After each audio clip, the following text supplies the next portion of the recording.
His is a story I experienced when I was working for a security guard company 6 years ago.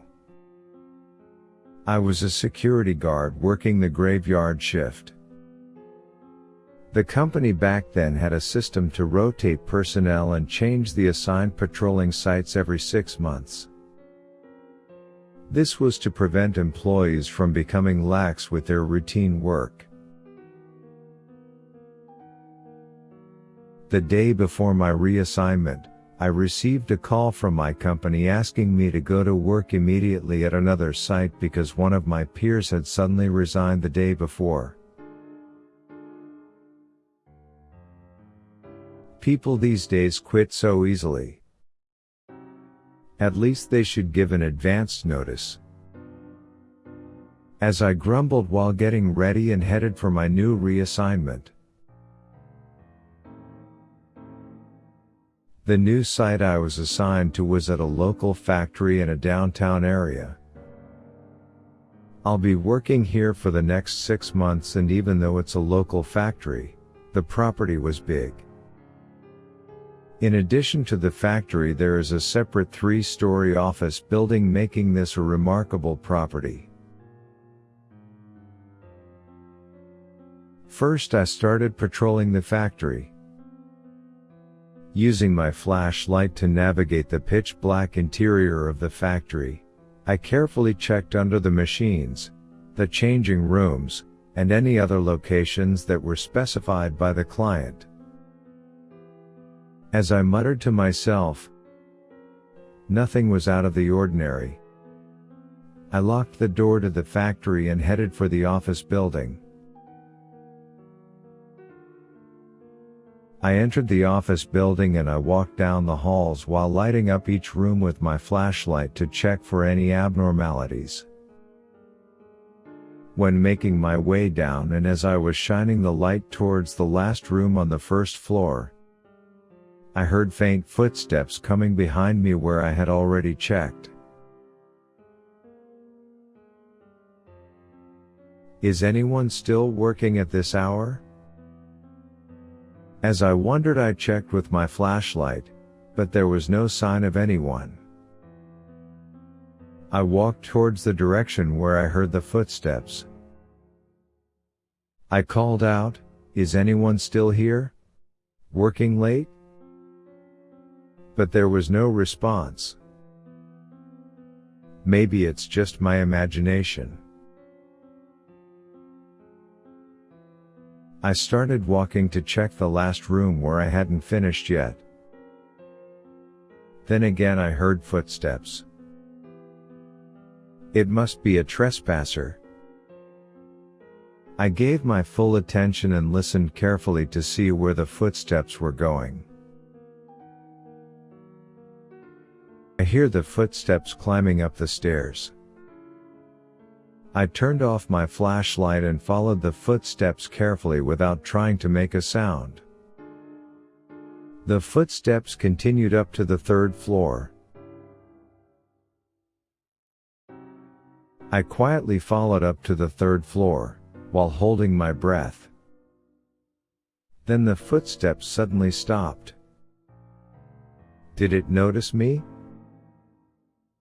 I held the baton tightly in my right hand, the flashlight in my left, and hunched over a little. I then lit my flashlight at the trespasser. Who's there? What? A tall, slender man in a dark gray suit was staring at me in the darkness. I told him, "Excuse me. Do you work here? We are closed for the day." But he just stared at me, then quietly turned around and walked into the bathroom. Hey you.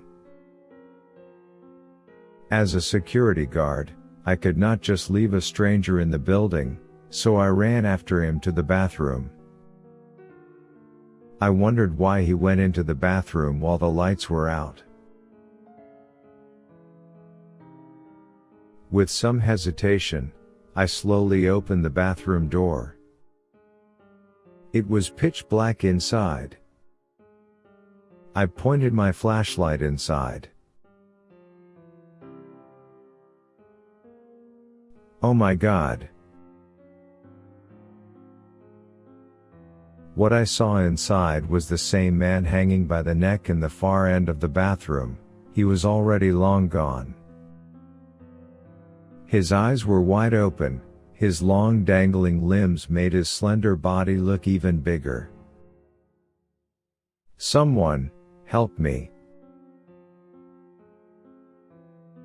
I was paralyzed with fear and barely ran down to the first floor, and I reached for the phone in the office. I thought to myself, hurry up. Calm yourself. But I had trouble dialing the phone as my fingers were shaking with fear that he would be chasing after me. Finally, I made the call to the police and to my company, and immediately ran out of the office building. As soon as the police arrived 15 minutes later, I told the officer what I had witnessed, and we went to the third floor bathroom together. This is it, I told him in a shaky voice. The policeman cautiously opened the door and checked inside. There doesn't seem to be anyone in there, he said. No way. You can't miss it. I pointed and peeked fearfully into the bathroom, but the officer was right. No one was in there. No. I'm sure he was in here, I persisted. Well, no matter what you say, we can't do anything about it because there is obviously nothing there. With that, the police officer went back out into the hallway and started down the stairs. I turned around once more and locked the bathroom. Oh my God, he's here.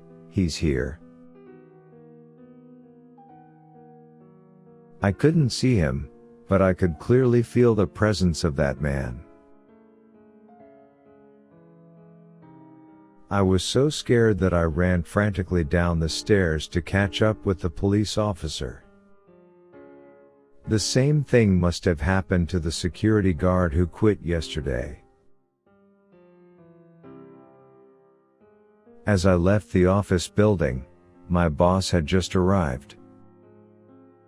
I grabbed my boss's shoulders and shouted, I can't do this anymore. Please let me resign. You, too? He said. A few months later, I heard a story about the factory going bankrupt, but the abandoned building is still there.